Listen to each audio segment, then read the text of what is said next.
할렐루야. 오늘 우리 예배 오신 여러분들을 환영합니다. 오늘 말씀은 약함을 인정하는 것도 은혜입니다 라는 말씀의 제목을 가지고 우리가 함께 하나님이 어떠한 분이신지를 알아가기 원합니다. 오늘 본문 말씀은 사무엘하 12장 1절부터 13절까지 말씀입니다. 사무엘하 12장 1절부터 13절까지 말씀을 제가 읽도록 하겠습니다.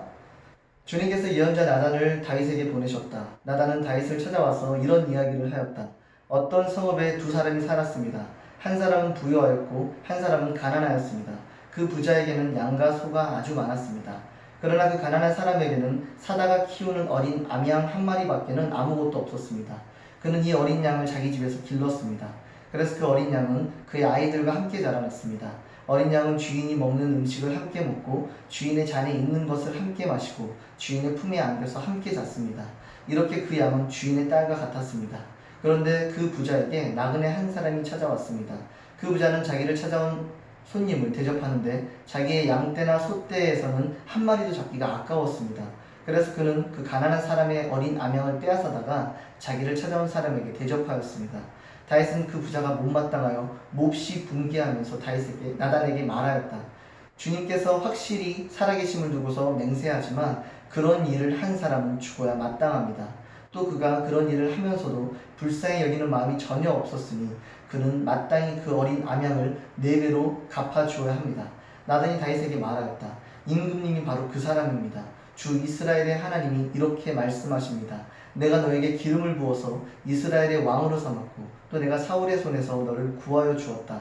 나는 내 상전의 왕궁을 너에게 넘겨주고 내 상전의 아내들도 내 품에 안겨주었고 이스라엘 사람들과 유다 나라도 너에게 맡겼다. 그것으로도 부족하다면 내가 내게 무엇이든지 더 주었을 것이다. 그런데도 너는 어찌하여 나 주의 말을 가볍게 여기고 내가 악하게 여기는 일을 하였느냐. 너는 햇사람 우리아를 전쟁터에서 죽이고 그의 아내를 빼앗아 내 아내로 삼았다. 너는 그를 암몬 사람의 칼에 맞아서 죽게 하였다. 너는 이렇게 나를 무시하여 햇사람 우리아의 아내를 빼앗아다가 내 아내를 삼았으므로 이제부터는 영영 내 집안에서 칼부림이 떠나지 않을 것이다. 주님께서 또 이렇게 말씀하십니다. 내가 너의 집안에 재앙을 일으키고 내가 보는 앞에서 내가 너의 아내들도 빼앗아 너와 가까운 사람에게 주어서 그가 대낮에 너의 아내를 욕보이게 하겠다. 너는 비록 몰래 그러한 일을 하였지만 나는 대낮에 온 이스라엘이 바라보는 앞에서 이 일을 하겠다. 그때 다윗이 나단에게 자백하였다. 내가 주님께 죄를 지었습니다. 나단이 다윗에게 말하였다. 주님께서 임금님의 죄를 용서해 주실 것입니다. 그러므로 임금님은 죽지 않으실 것입니다. 네, 오늘도 우리가 다윗에 대한 이야기를 좀 살펴보려고 하는데요. 오늘 이 본문 말씀은 그동안 우리가 다윗의 어떤 이야기를 살펴보면서 했던 이야기들과 굉장히 상반되게 다소 좀 충격적인 이야기일 수 있습니다. 이 본문 말씀을 통해서 우리가 좀 함께 살펴보면 이 내용이 어떤 내용이냐면 다윗이 어느 날 그 자신의 그 집 주변을 이렇게 돌아다니다가 한 여인을 발견하게 됩니다. 그리고 그 여인을 취하려고 시도를 하는데요. 그 여인은 남편이 있는 여인이었습니다. 그리고 그 남편은 우리아였습니다. 우리아는 다윗에게 어떤 존재였냐면 다윗에게 굉장히 충성된 다윗의 어떤 전쟁이 일어나면 가장 최전선에서 모든 일들을 해냈던 되게 신뢰받고 되게 성실한 그런 다윗의 신하였습니다. 그런데 다윗이 이 우리아의 아내 밧세바를 취하려고 시도하였고 취했고 그리고 그 취한 그 상황들을 감추기 위해서 우리아를 최전선 전방의 전쟁통에서 죽게 내버려 둡니다. 그리고 다윗은 결국 그 우리아의 아내 밧세바를 취하여 아내로 삼게 됩니다. 하나님은 이 상황들을 악하게 보셨습니다. 그래서 나단 선지자를 그 다윗에게 보내서 오늘 본문 말씀의 이와 같은 이야기들을 지금 이렇게 말씀하시면서 그 죄들을 드러내십니다. 그리고 나서 그 다윗이 그제서야 자신이 얼마나 심각한 죄를 지었는지를 알게 되고 부끄러워서 하나님께 용서를 구합니다. 그리고 하나님은 그 다윗의 그 용서를 또한 받아주십니다. 물론 대가가 분명히 있었지만요.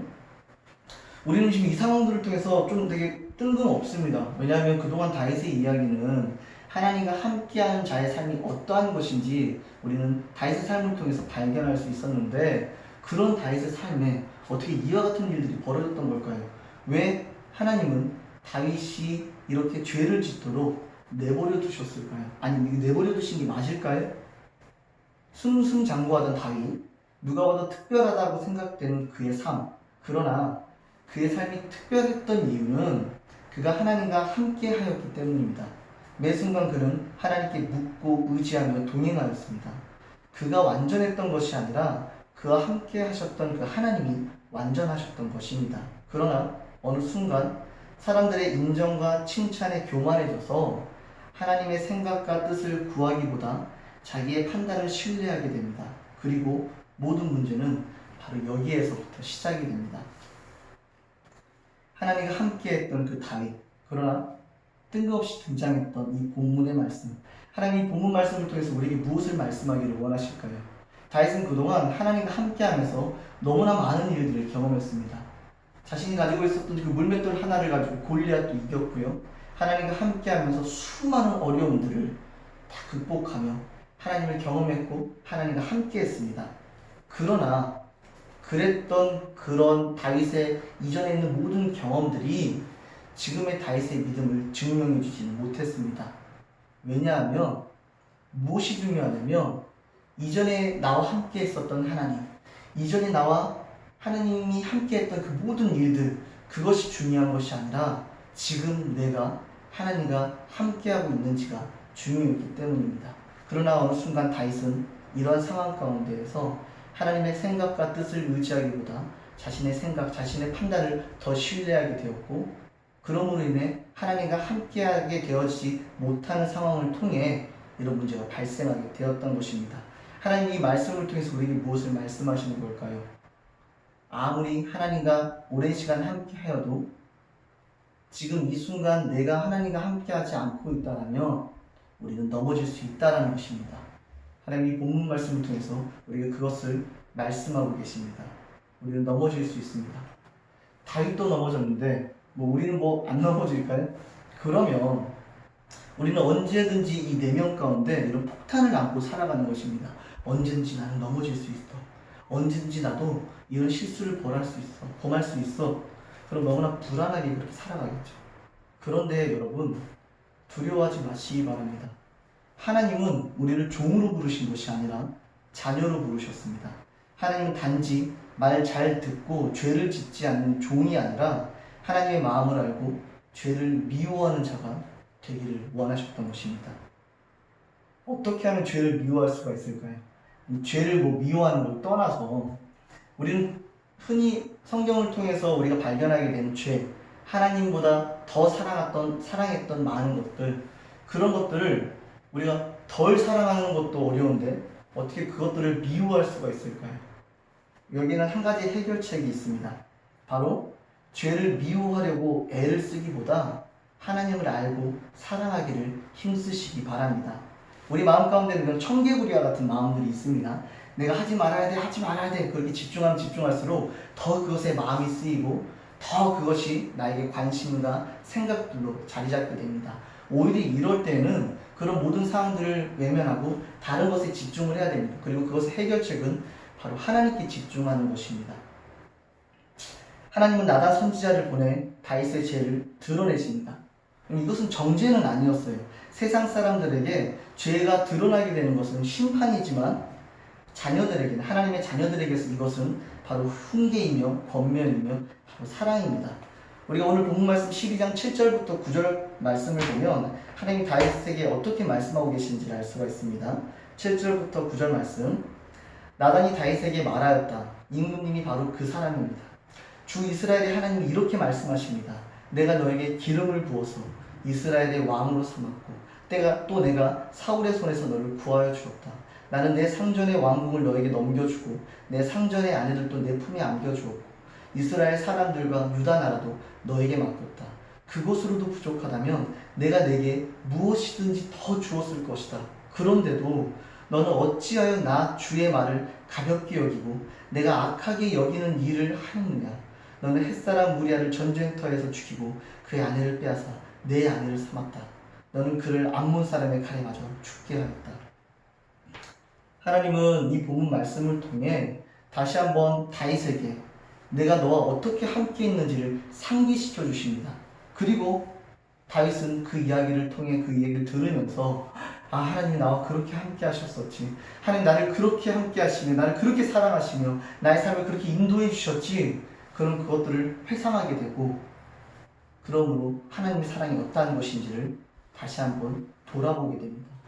여러분, 이 하나님의 사람으로 알려진 이 다윗, 그때 당시에 그 이스라엘 모든 백성들에게, 그리고 그 주변에 있는 모든 나라들에게 다윗은 하나님이 함께하는 자를 상징하는 대표적인 인물이었습니다.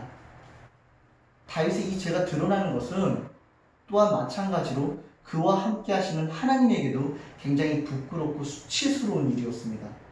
그러나 그럼에도 불구하고 하나님은 이 다윗의 이 감춰져 있던 이 죄를 드러내신 것은 하나님이 다윗을 너무나 사랑하셨기 때문입니다. 다윗이 이 모든 상황 가운데에서 돌아서기를 원하셨던 것입니다. 하나님의 마음이 어떤 것인지, 그리고 하나님이 그 모든 상황들을 어떻게 바라보고 계시는지, 내가 너를 어떻게 생각하고 있는지, 하나님 그 이 상황들을 통해서 다윗에게 다시 한번 훈계하시고 교훈하시며 돌아설 수 있도록 권면하기를 원하셨던 것입니다. 여러분, 우리는 이 다윗의 삶을 통해서 우리의 연약함을 다시 한번 돌아보게 됩니다. 여러분, 너무 뭔가 완전해지려고 애쓰지 마시기 바랍니다. 우리는 완전해질 수가 없습니다. 우리는 수없이 넘어집니다. 오히려 그 완전해지려고 하는 그 마음이 하나님과의 관계를 더 멀어지게 만들 수도 있습니다. 우리의 약함을 인정하고 그 모습 그대로 하나님께 나아가십시오. 내 삶 가운데 여러 가지 많은 연약함들이 발견될 때 그 어떤 모습 때문에 너무나 부끄럽고 죄송해서 감추려고 그것들을 직면하고 싶지 않아서 하나님께 나아가는 것을 주저하기보다 내 약함, 내 지금 이 상태, 이 있는 그들의 이 모습들을 인정하고 그 모습 그대로 하나님께 나아가시길 바랍니다. 그렇다면, 그렇게 된다면 하나님은 이 모습마저도 사랑으로 안아주시고 용서해 주시는, 바로 그와 같은 그 하나님의 그 크신 사랑을 여러분이 경험하게 될 것입니다. 그래서 우리는 오늘 이 말씀을 통해서 다시 한번 여러 가지 많은 어떤 상황과 내 경험들이 나의 믿음을 증명하는 것이 아니라 지금 내가 하나님과 함께하고 있는지, 그것이 얼마나 중요한지 우리 돌아보게 됩니다.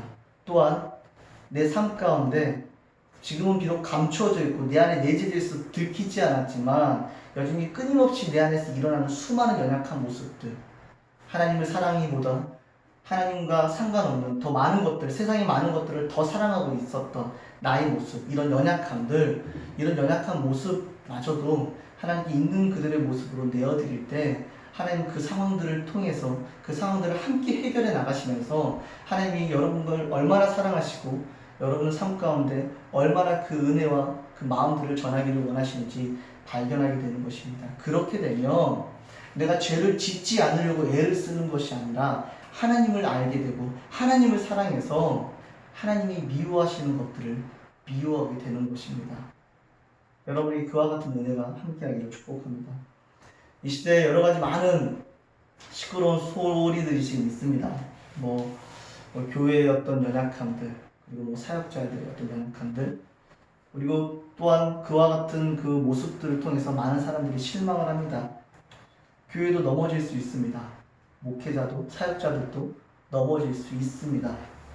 그러나 그것들이 내가 교회이기 때문에 완전해야 되는 것이고, 내가 목회자이기 때문에, 내가 사역자이기 때문에 그들이 완전해야 되는 것이 아니라 그들의 삶 가운데 하나님이 함께 하시기 때문에 교회를 통하여서 하나님 영광 받으시는 것이고, 사역자들의 목회자들을 통해서 하나님의 그 진리가 선포되어지는 것입니다. 하나님이 함께하지 않으신다면, 그들이 하나님과 함께하지 않는다면 교회도 사역자들도 우리도 넘어질 수 있습니다. 그렇기 때문에 늘 우리는 우리의 삶 가운데 우리 연약함을 인정하고 이 삶에 하나님의 은혜가 함께하기를 기도하는 삶이었으면 좋겠습니다. 여러분의 삶 가운데에서도 그와 같은 하나님의 은혜가 함께하기를 예수 그리스도 이름으로 축복합니다.